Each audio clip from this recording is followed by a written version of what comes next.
Saudari-saudaraku yang terkasih, bacaan ini sudah sempat kita renungkan pada misa hari Minggu sekitar 3 minggu atau 4 minggu yang lalu.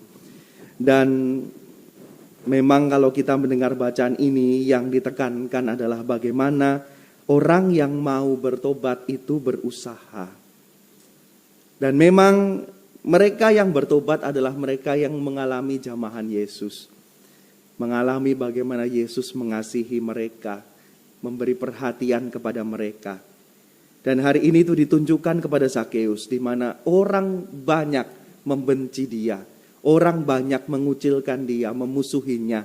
Tetapi Yesus dengan sapaan kasihnya, dia mau meluangkan waktunya, dia mau mempertaruhkan nama baiknya, bisa dibilang begitu, untuk mengunjungi Zakeus. Dan kunjungan Yesus ini benar-benar membuahkan pertobatan bagi Zakeus, di mana dia yang sudah berusaha melihat Yesus dan kemudian Yesus mau membuka dirinya untuk menerima kelemahannya. Kemudian Zakeus bertobat. Dia mau memberikan apa yang ia miliki kepada yang miskin dan dia berjanji tidak akan memeras lagi. Saudari-saudaraku yang terkasih, apa yang dilakukan oleh Yesus ini memang senantiasa juga kita alami, terutama kalau kita gandengkan dengan bacaan pertama hari ini, bagaimana dengan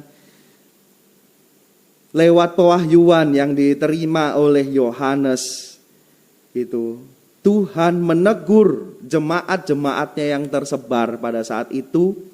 Sebab teguran dan hajaran dari Tuhan itu adalah wujud dari kasih-Nya. Dikatakan tadi dalam bacaan itu, barang siapa kukasihi, ia kutegur dan kuhajar. Sebab itu relakanlah hatimu dan bertobatlah. Inilah undangan yang senantiasa diberikan kepada kita. Kita sekalian yang sudah mengalami penebusan dengan baptis, kita senantiasa terus diundang untuk mau dihajar dan ditegur oleh Tuhan agar kita bisa merelakan hati untuk bertobat. Sebab saudari-saudaraku yang terkasih, seperti jemaat di Laodikia, kita kerap kali tidak berani mengambil keputusan seperti Zakeus. Kalau Zakeus ketika dia dikunjungi Tuhan langsung buat keputusan, ya Tuhan, aku bertobat. Kalau jemaat di Laodikia, mereka suam-suam kuku. Panas, enggak panas. Dingin, enggak dingin. Bahasa Indonesianya suam-suam kuku atau hangat-hangat tai ayam gitu ya. Jadi tidak menunjukkan kesungguhan, keputusan, enggak ada.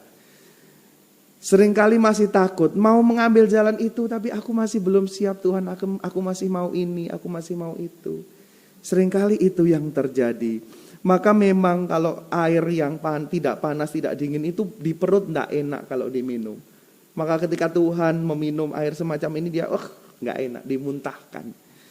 Demikian juga umat yang tidak berkenan di hadapannya, ya ketika umat ini menjadi suam-suam kuku.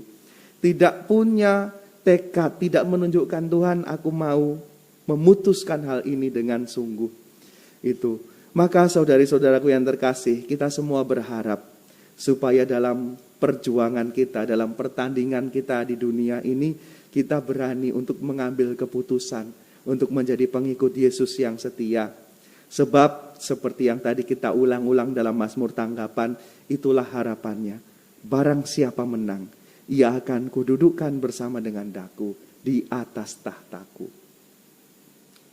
Jadi dalam pertandingan kita di dunia ini, kita mau berjuang supaya kita menang sampai akhir.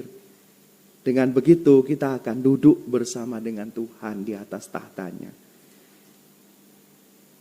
Dan ini semua dapat kita lakukan kalau kita mau bertobat. Kita mau berlaku tidak bercela, melakukan apa yang adil, mengatakan kebenaran dengan segenap hati, tidak menyebar fitnah dengan lidah. Tidak berbuat jahat terhadap teman, tidak menimpakan cela kepada tetangga, tidak memandang orang hina, tidak memandang hina orang-orang yang tercela, dan menjunjung tinggi orang-orang yang takwa. tidak meminjamkan uang dengan makan riba, tidak menerima suap melawan orang tak bersalah. Inilah yang secara konkret tadi disampaikan dalam Mazmur tanggapan, supaya kita sekalian bisa bertobat dan memiliki keutamaan ini. Peduli kepada sesama kita, terutama mereka yang membutuhkan, dan tidak menimpakan kejahatan di tengah-tengah masyarakat. Semoga kita sekalian diberkati dalam mewujudkan iman kita, mewujudkan pertobatan kita dalam pertandingan hidup kita. Amin.